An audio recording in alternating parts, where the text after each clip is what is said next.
Hi, welcome to Flight Test. I'm Josh, this is John, and that's Josh. Hi. And today we're revisiting the HK-500 helicopter because a lot of you guys saw our last review on it. Unfortunately, we were a little rushed for time. We wanted to get the episode out as soon as we could, and actually John was getting ready to go out of town, and we can't fly helicopters without him. We've tried. You don't want to see it. Yeah, it's pretty ugly. So we had a couple failures, and we didn't really have a chance to really reevaluate what went wrong and kind of go back to the drawing board and figure stuff out. But we have now. Yeah, now we've taken the time, and now we're going to be able to give you more information and really do justice to this helicopter.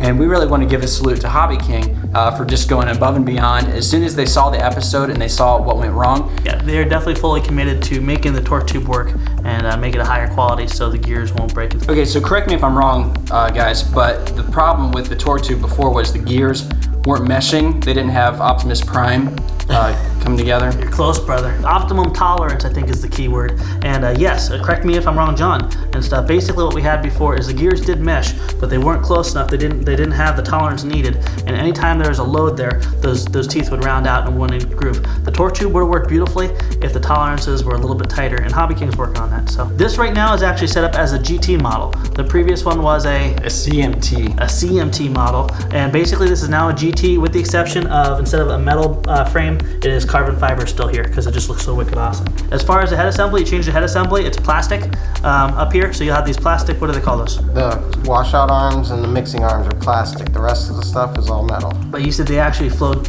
a little bit nicer. They didn't bind up as easy. Right, yeah. The metal ones, when you tightened up the screws on them, they would bind. These ones, I could tighten them and they just moved nice and smooth. So. Awesome. So that's a message to you guys. If you have the metal arms and stuff, make sure you don't have any binding because I gotta imagine that'd be a bad thing. Oh yeah, it'll tear the servos up. We don't want that. It has the belt-driven tail on it, and most of the HK-500s out there are belt-driven, and it's a really good system, real reliable, and very stable. I saw you hovering it out there after you put it back together, and it looks real nice.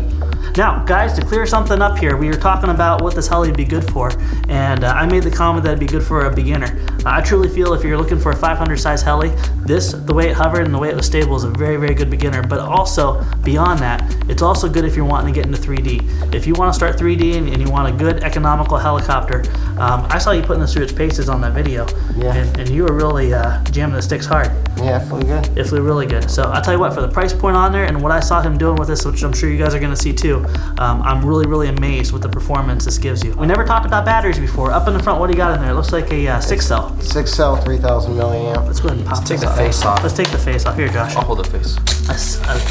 How many minutes will that fly you? I haven't really got a time on it yet. I could probably get 5 minutes out of it. 5 minutes. That's a good standard. And the motor on there is just the one that they call for. Typhoon 500. Typhoon 500. And it's got the Turnigy MEMS gyro on it. Okay, super. How do you feel about that? It flies really good. It flies good. It's locked in. Is that what that's the term they use, right? Locked in. Yep. Cool. And if you order right now, you'll get this special Flight Test tail torque boom tube that comes stock with this craft. Brother, actually, it's not called a tail torque boom tube. Tail torque boom tube. It's actually called a tail boom. Okay. And you guys can get it customized. We'd love for you to get Flight Test on the tail boom, but you can actually go through Hobby King, and they are for a small amount of money. You can have lettering and etchings put on there, which is just fantastic. Now, basically, unfortunately, the weather is kind of like it was last time, and I'm not sure if you want to give it a whack again or not. You want to redeem this thing? Oh yeah. All right, well, let's get this thing up in the air. I'll take the face. I'll just carry the whole thing. Yeah, you so go. Let's just. I'll All watch right, let's the go. in the back there. Okay.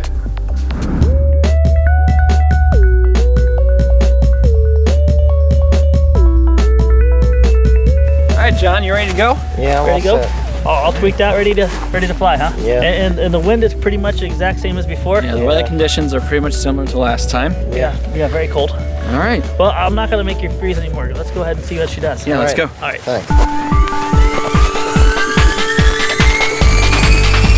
Definitely sounds quieter. Yeah.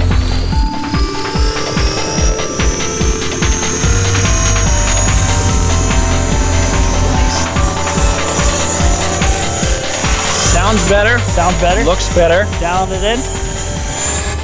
And I'm guessing weather report here, it's probably a good 15, 20 mile an hour winds and gusty this time, which is never fun. And John's gonna take it up and fly it around, see how she feels. And I'll tell you what, it seems like a very locked in heli. One thing I was talking about before about whenever you get bigger in helis in the size, the helis get more stable. A lot of these small helis are very, very squirrely. And I love this size because it's transportable and it's economical. And anyone that wants to get into helis that's gone from like a fixed pitch trainer, I think this would be a great jump for you. And reason being and stuff is because of the bigger size and the more stability you get from it. And also hooking up your first heli with what he said about the plastic control arms and everything, not binding and everything. The GT definitely is a tried and true tested heli. I've mentioned probably about 5 times in this video, it is crazy winding. If you notice the tail wagging a little bit, he's in, I believe it's called headlock mode. So whenever that tail kicks out from the wind, it's bringing it back. So the shimmering is not from the any failures or the gyro being off. It's just basically because there's a massive amount of wind blowing across his tail and stuff, and the tail's fighting it and keeping it locked in. And it is keeping it locked in. Yeah, headlock mode. There's arm bar mode. There's triangle chokehold mode. There's a few different ones. There's a few. If you're in UFC heli pilot and stuff, that would probably be how it works.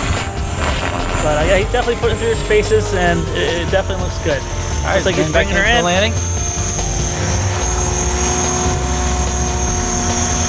Perfect. Nice. All right, John, how'd it go? Okay. Good. It looked good. A lot of wind, so the tail was kicking, but I need to leave the gain up on it. Is that, we were talking to the video and stuff, is that what the tail was kicking because of that and stuff? Yeah, on a nice day without this heavy winds, it wouldn't even been doing that. I flew it the other day. Did a great job flying, John, especially in this bad weather. Now guys, the whole reason we did this update, we couldn't just leave it with the 2 torque tube failures and not let you guys see what this heli is capable of. And so I hope this will make you take a look at the GT model for now, and I'm sure Hobby King is going to address the torque tube and get that all dialed in. But great little heli, and I'll tell you what, a great little value. I don't think you'll be able to build anything this size for the price you'll pay from Hobby King. Yep. Thanks to Hobby King for sponsoring this episode, and thank you all for watching. Yep. See you later.